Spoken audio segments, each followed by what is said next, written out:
there is a virologist at Lancaster University in the UK. He joins us now live via Skype from Lancaster. Good to have you with us again, Mohammed.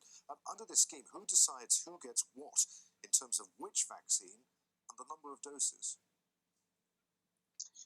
In the COVAX facility, we have 11 vaccines. Those are participating vaccines. And when we look onto the UN definition for low and middle income countries, countries were given the choices to apply for this facility and to take part in this one.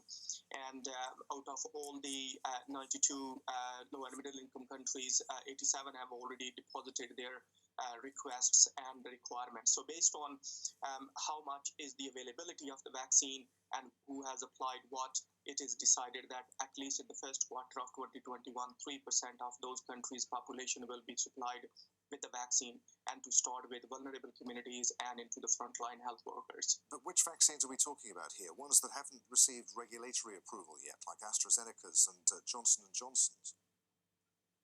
Yeah, so that is one of the major challenges in sort of success of the COVAX facility. There are 11 different vaccines, those are part of this facility, but I think the major dependency of the COVAX success is on AstraZeneca, which require another 3 to 6 months of additional trial and then the regulatory approval.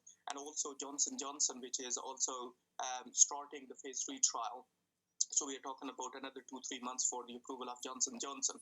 GSK and the Sanofi vaccine, which is another part of the COVAX facility, has delayed their trial for the end of 2021. So this means that there would be a few challenges that need to be tackled before really we hope for the enough supply of the vaccines to the low and middle income countries. So each country has put in a request for the amount of vaccine that it thinks it will need.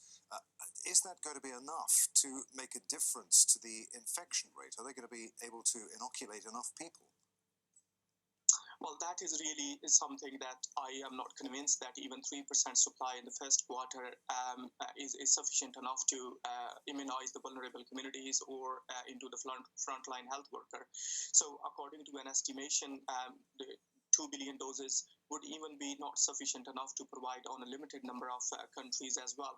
So until we don't really have a supply to 20% of those countries' population, the frontline health worker and the vulnerable communities cannot be covered. And until those are not covered, the impact of this disease would still be remaining onto those countries.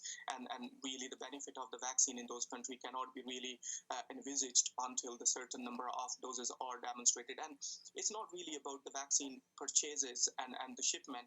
The problem is the frail healthcare system and the storage and the transportation within the countries. That infrastructure is one of the major stumbling block actually to the successful campaign in the low and middle income countries.